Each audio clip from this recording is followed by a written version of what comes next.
नमस्कार।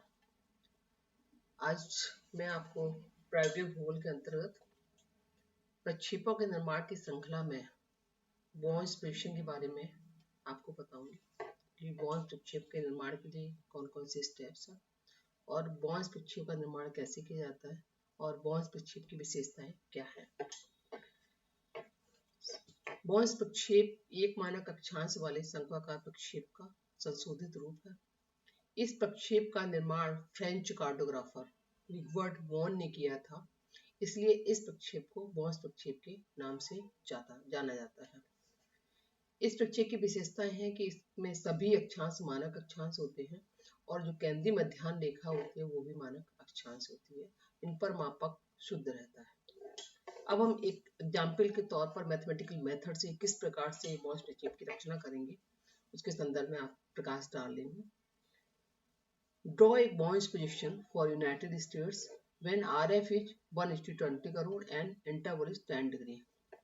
संयुक्त राज्य अमेरिका के लिए एक बॉन्स पोजीशन की रचना करनी है जिसकी प्रदर्शक भिन्न 1/20 करोड़ है और इंटरवल 10 डिग्री है।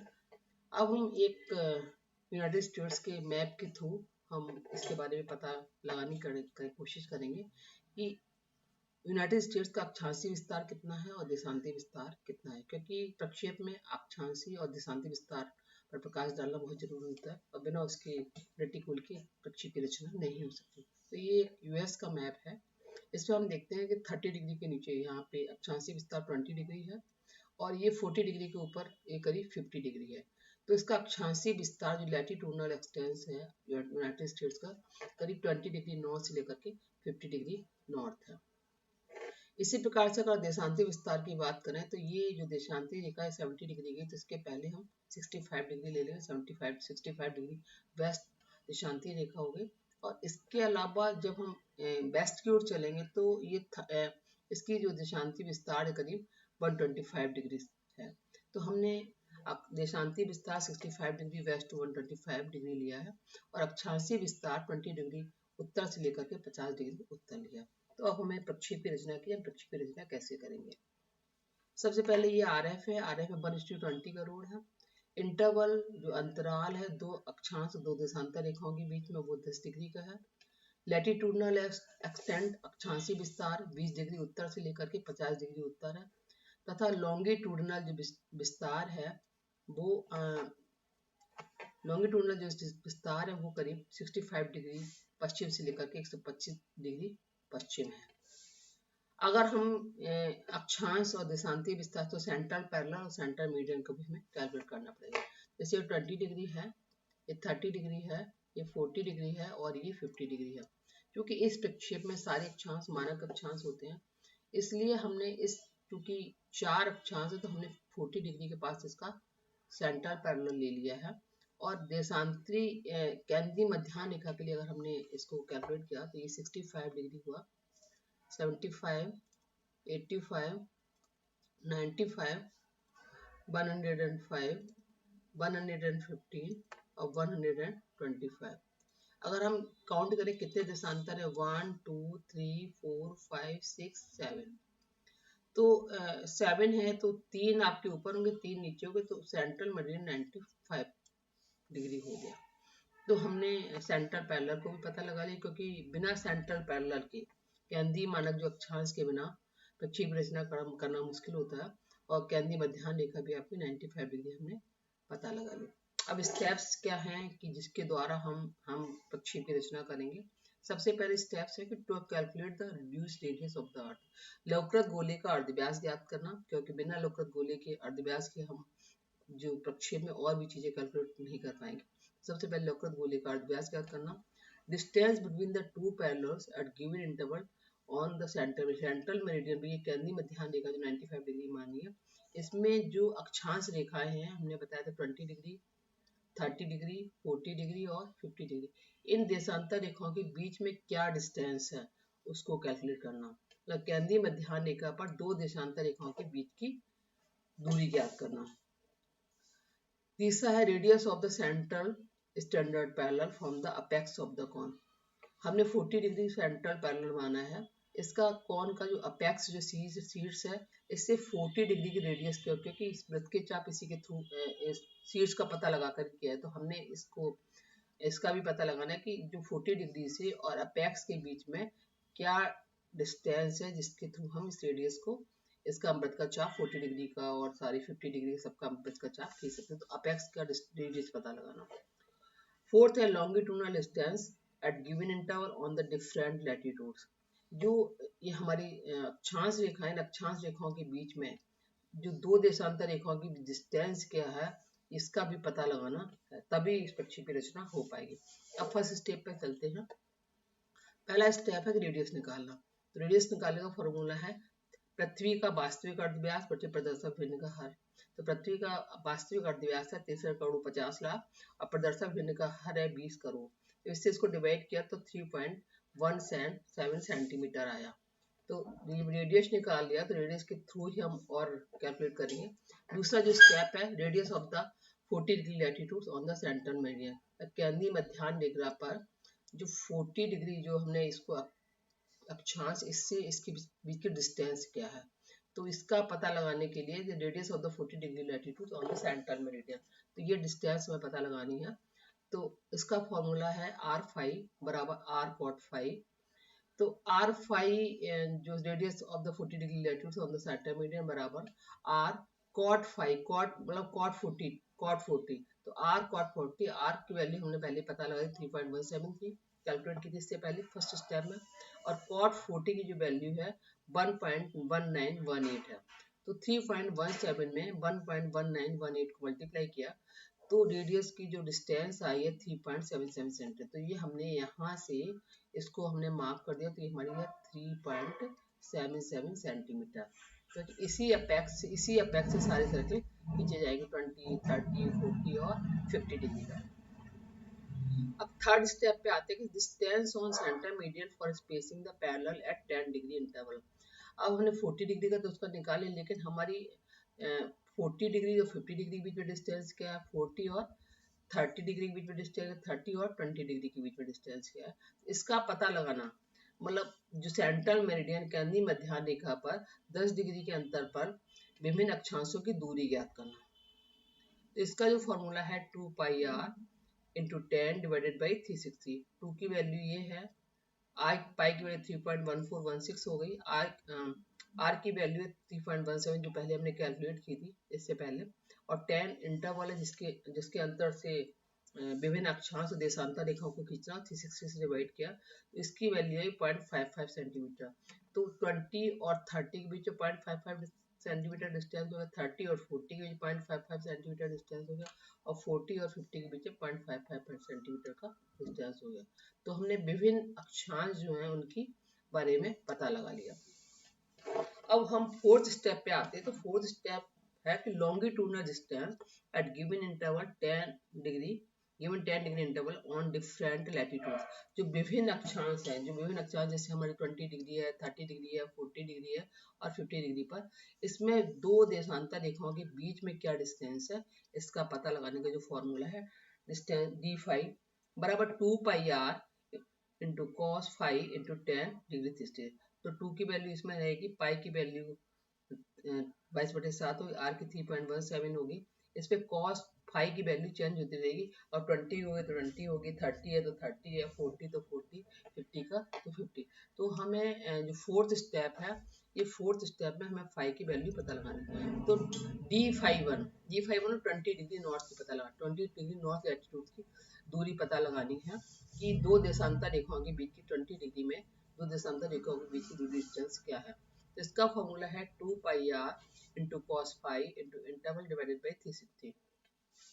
2 की वैल्यू है 2 इंटू 3.1416 पाई की वैल्यू होगी, आर की वैल्यू 3.17 हो गई, और कॉस 20 की वैल्यू 0.9397 हो गई। हमने सारी cos 20, cos 30, cos 40, cos 50 10 degree का इंटरवल पर दूरी हमने यहाँ पे लिख ली है।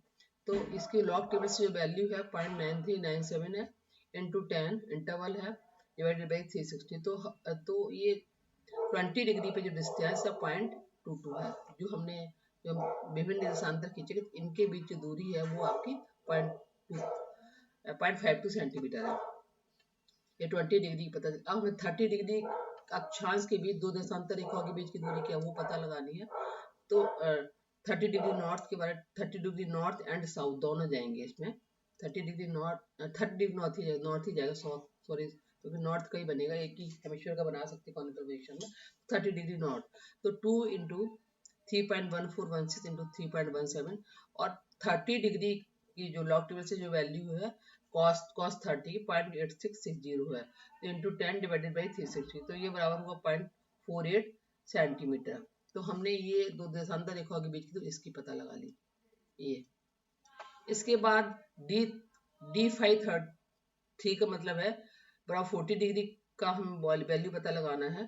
तो इसका फॉर्मूला वही है, सेम फॉर्मूला है, 2 इंटू 3.1416 इंटू आर की वैल्यू 3.17 होगी और cos 40 की वैल्यू है 0.7679, तो हमने cos 40 की वैल्यू यहाँ पे रख दी है, 10 इंटरवल से मल्टीप्लाई कर दिया, 360 से डिवाइड कर दिया, तो इसकी वैल्यू आई 0.4260। अब D54 की वैल्यू मतलब 50 डिग्री नॉर्थ लैटिट्यूड की वैल्यू पता लगाने की, दो देशांतर रेखाओं के बीच की डिस्टेंस क्या है। तो इसका फॉर्मूला सेम है, 2 पाई आर, 2 की वैल्यू होगी, पाई की वैल्यू 3.1416 हो गई, आर की वैल्यू 3.16 हो गई और 50 डिग्री की वैल्यू है लॉग टेबल से 0.6427, तो 0.6497 ये वैल्यू हो गई इंटू 10 डिवाइडेड बाई 360, तो इसकी वैल्यू आई 0.36। तो हमने प्रेशर बनाने के लिए, बॉन्स प्रेशर बनाने के लिए जो जरूरी चीजें थी, जरूरी माप हमने ज्ञात कर ली। अब इसके बाद हमें प्रेशर का निर्माण करना है, वो हम कैसे करेंगे।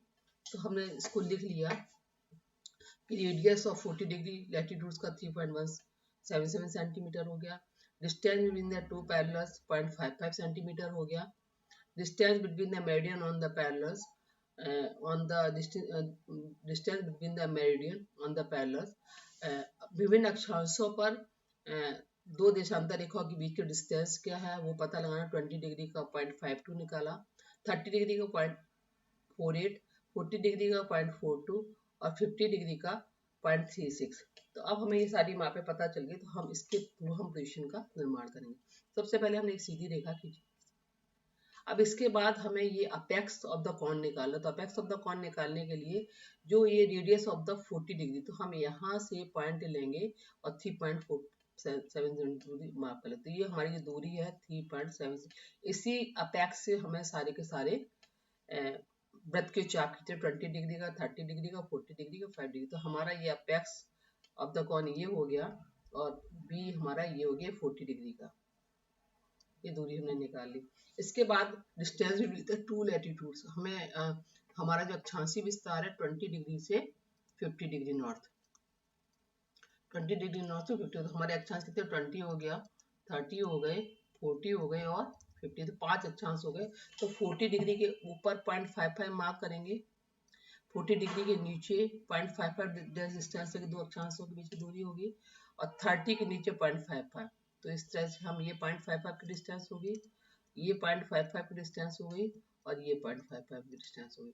तो हमने विभिन्न अक्षांशों की जो बीच की जो डिस्टेंस है वो बराबर होगी, तो हमने डिस्टेंस निकाली। इसके इसी से जो ये वृत्त अपेक्स है, कॉर्नर ऑफ द अपेक्स है, इससे हमने वृत्त के चाप खींच लिए। 50 का निकाल खींचा, 40 का खींचा, 30 का खींचा और 20 का खींचा, ये चाप सारे खींच लिए। अब बचा बचाया ये जो है ना, इसको हमने इरेजर से इरेज कर दिया ऐसे, इसको हमने इरेजर से इरेज कर दिया। तो पूरा इरेज हो गया, तो पूरा इरेज नहीं होना, ये सारा का सारा ऐसे करके रहेगा। इसके बाद हमें दो देशांतर रेखाओं के बीच की दूरी की विभिन्न अक्षांश से 20 डिग्री दो देशांतर रेखाओं के बीच की दूरी क्या होगी, 30 पे क्या होगी, 40 पे क्या होगी, 50, ये हमने पता लगा ली। तो इसको मार्क करना, तो अब सबसे पहले पता लगाएंगे हमारे देशांतर कितने हैं। तो 65 से लेकर 125 डिग्री वेस्ट तक है देशांतीय विस्तार। तो 10-10 डिग्री के इंटरवल से हमारे 65, 75, 85, 95, 105, 115, 125, ये करीब 7 देशांतर पता चले। तो 3 ऊपर रहेंगे, 3 नीचे रहेंगे और केंद्रीय जो मध्याह्न रेखा है वो 95 डिग्री है। तो हमारी ये 95 डिग्री, तो 3 हमें इस साइड में, 3 हमारे वेस्ट में, 3 हमारे ईस्ट में। तो 3 को हम मार्क करते हैं। तो 20 डिग्री पे जो देशांतीय विस्तार दो देशांतर रेखाओं के बीच डिस्टेंस 0.52, तो 0.52 1 यहाँ मारा, 1 यहाँ पे चाप किया और 1 यहाँ पे। इसके बाद यहाँ पे इसके ईस्ट में भी 0.52, 0.52, 0.52। इसके बाद 30 डिग्री की डिस्टेंस ली 0.48, तो यहाँ पे 0.48, यहाँ पे 0.48, यहाँ पे 0.48, यहाँ पे 0.48, यहाँ 0.48 और 0.48। फिर 40 डिग्री का भी 3 का 0.42 का यहाँ पे मार्क किया, यहाँ पे 2 और 3। फिर इसके बाद 0.42 ये, 0.42 ये, 0.42 ये। इसके 50 डिग्री की डिस्टेंस हमने 3 यहाँ पे इस साइड में, ऐसे ऐसे और ऐसे, और 3 हमारे ईस्ट में। तो इस प्रकार से हमने जो इसको हम फ्रेंच कर्व के द्वारा मिलाएंगे, फ्रेंच कर्व ले लेते हैं और मार्केट में मिलता है, तो फ्रेंच कर्व के थ्रू इसको आप मिला लीजिए, क्योंकि ये कर्व लाइन से इसको स्केल से नहीं मिलाया जा सकता। या तो फ्रेंच कर्व हो, या झाड़ू की पतली सीख हो, या कोई पतला तार हो, उसके थ्रू जिसको फोल्ड किया जा सके, उसके थ्रू हम इस प्रक्षेप को बनाएंगे। तो फ्रेंच कर्व के थ्रू इसको ऐसे करके बनाया जा सकता है। तो ये बन गया आपका। अब इसी प्रक्षेप में आप जैसे यहाँ पे ये 20 डिग्री नॉर्थ लिख दो, यहाँ पे ये आपका 30 डिग्री हो गया, ये 40 डिग्री हो गया, और ये आपका 50 डिग्री नॉर्थ हो गया 20 डिग्री से। अब इसका देशांती विस्तार जैसे इसमें लिखा हुआ है ना, तो जैसे हमारी ये पृथ्वी है, इस पृथ्वी पे ये बीच में आपका ग्रीनविच रेखा है, प्रधान मध्याह्न रेखा है, और इसके इस साइड में 180 डिग्री है, ईस्ट में 180 डिग्री वेस्ट में है। तो यहाँ से अगर लेंगे तो यहाँ पे 10 डिग्री आपका 10 से 180 जाएगा, यहाँ से 10 से ऐसे जाएगा। तो कम वैल्यू वेस्ट में इस साइड में रहती है, इस साइड में, और ज़्यादा वैल्यू इस साइड में रहती है। तो हमारी जो कम देशांतर रेखा की जो है जो हमने डिग्री में मापा है, तो वो हमारा 65 डिग्री, 65, 75, 85, 95, 105, 115 और 125। तो इसको हमने लिखा 65, 75, 85, 95, 105, 115 और 125। तो ये इक्वेशन का निर्माण हो गया।